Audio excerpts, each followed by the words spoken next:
Welcome sa Pilipinas Politalks. Walang iba kundi ang yung #1 vlogger ngayon. Hindi, joke lang. It's me, walang iba kundi si Magenta. At ngayon meron tayong i-review na updated lang siguro ako, no?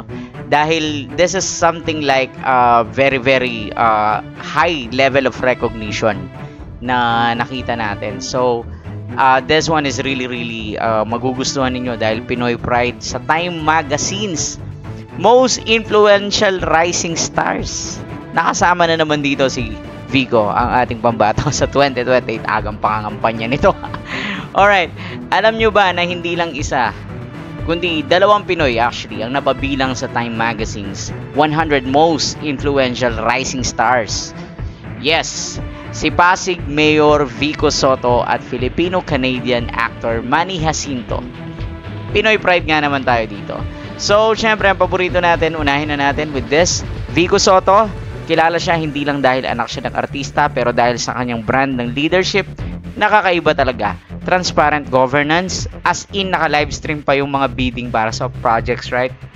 May hotline para makapagreklamo ang mga tao. Tapos tinanggal pa yung unnecessary kickbacks para mas makatipid ng Pasig. Imagine, isang millennial mayor na pinapakita pwede palang maging ethical at effective sa politics. Kaya hindi na ako magtataka kung mapapansin siya sa Time Magazine. So, next naman dito si Manny Jacinto. Kung mahilig kayo sa series, for sure kilala nyo siya sa The Good Place. Ayon sa Time, si Manny daw ay may range bilang actor, hindi lang sa pogi, syempre, obvious naman, di ba? Pero may depth din sa craft niya.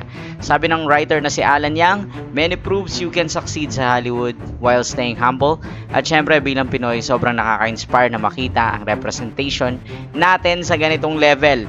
At alam nyo ba na nakaka-proud dito ay hindi lang recognition ng mga individuals, kundi recognition din ng Filipino talent.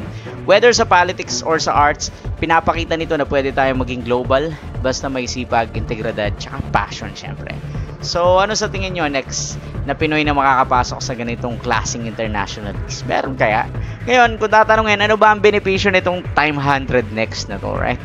Syempre, prestige tsaka kredibilidad. Dahil global publication ng Time, malaking bagay sa reputasyon nila na makita sa listahang iyon. Nagpapakita na ang trabaho o impact nila ay napapansin hindi lang sa Pilipinas kundi sa mundo. Visibility and exposure. Ang Time ay malaking audience, readers sa print, sa online, social media, newsletter. Yung feature nila ay nakikita ng maraming tao, pati na rin ng media outlets, organisasyon at mga tao may influence.